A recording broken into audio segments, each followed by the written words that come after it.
अभी पढ़ा है गुरुजी ने, उसमें बोला है कि गंगा जी मात्र 2 आदमी जाए।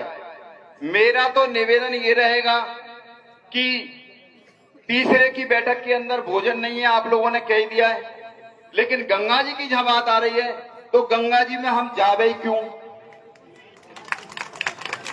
क्या हम लोगों को गंगा जी से होने वाले फायदों के बारे में बता सकता है समाज अगर कोई बताना चाहे तो बता देना। फिलहाल मैं अपने विचार व्यक्त कर रहा हूं।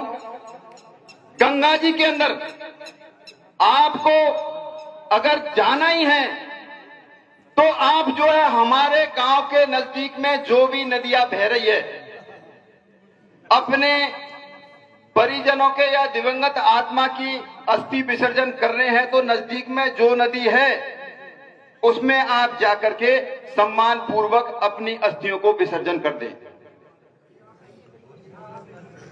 दूसरी बात, मैंने कई बार लोगों को सुना है कि तीये की बैठक में हमारे दूर से आने वाले लोग भूखे रह जाते हैं।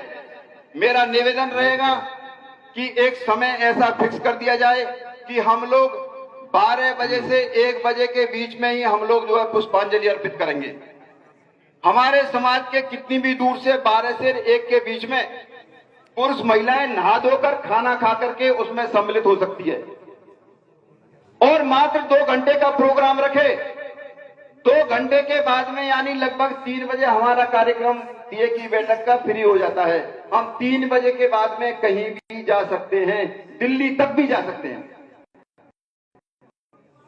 तो मेरा निवेदन रहेगा कि किसी भी प्रकार का भोजन तीये की बैठक में नहीं बनाया जाए। उसके बाद में रही बात नुक्ता की, नुक्ता के अंदर भी किसी भी प्रकार का भोजन आने गांव के लिए नहीं बनाया जाए।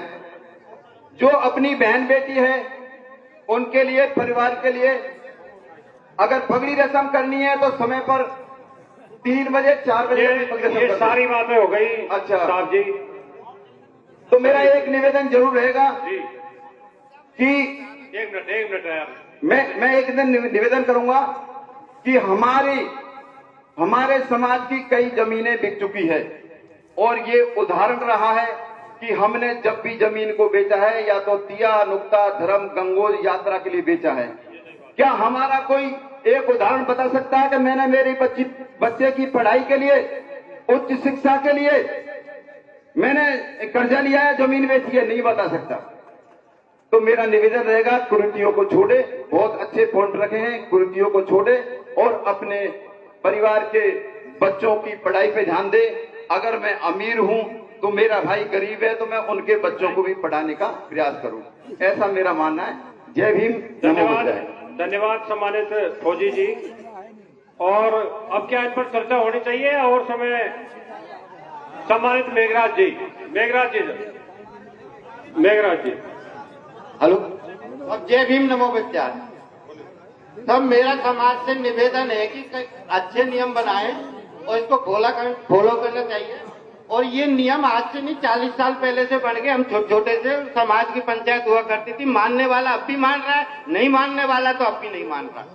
दूसरी बात, आपने नियम बनाया कि दहेज का, दहेज 1100 रुपए शो करना, क्यों करना है सब 1100 रुपए? क्या 1 रुपए शो नहीं कर सकते हम लोग? हाँ बिल्कुल है। आज तुम पीठ पीछे तो ले लेगो 11 लाख का 498 में लगेगी तुम्हारी दहेज हत्या की। तुमने वो कहेगा नहीं, हमने तो साहब 11 दिया, 21 लाख क्यों मुकदमा ठोकेगा? क्यों साहब? समाज में ये महामारी का रूप धारण करती जा रही है दहेज। ये बंद होना चाहिए और 1 रुपए में शादी होनी चाहिए। अगर मेरी बात से सहमत है तो हाथ खड़ा करिए और इस मंच पे वही खड़ा हो जो 1 रुपए में शादी करने को तैयार हो। नौकरी IAS, कलेक्टर, SP, DSP सब बना लिया आपने और मांगते हो पीठ पीछे 31 लाख रुपए। समाज को गड्ढे में ले गए।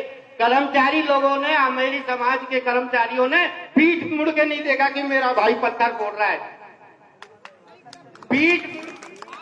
मेरे समाज की जमीन क्यों गई आज दूसरी समाज क्यों जोत रही है?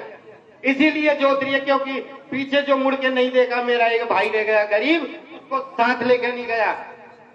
दूसरा एक निवेदन और है मेरा साहब, आपने कहा जन्मदिन पे साहब कम से कम घर घर कान को मनावा की तो छूट दे दीजिए, है नहीं साहब? है बोलने दो विचार। परिवार ठीक है साहब, धन्यवाद। कोई गलत बात कह दिया तो माफ करना। सम्मानित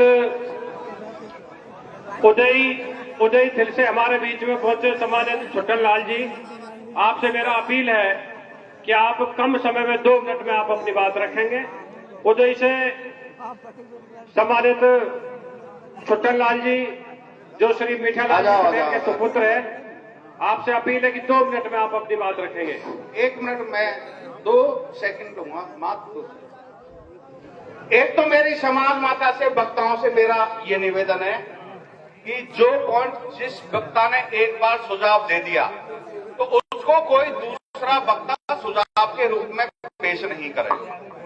अगर आपके दिमाग में कोई नई समाज की अच्छी बातें आ जाती है तो उसको ही यहाँ पेश करो, रिपीट मत करो जो एक बार नियम बना दिया।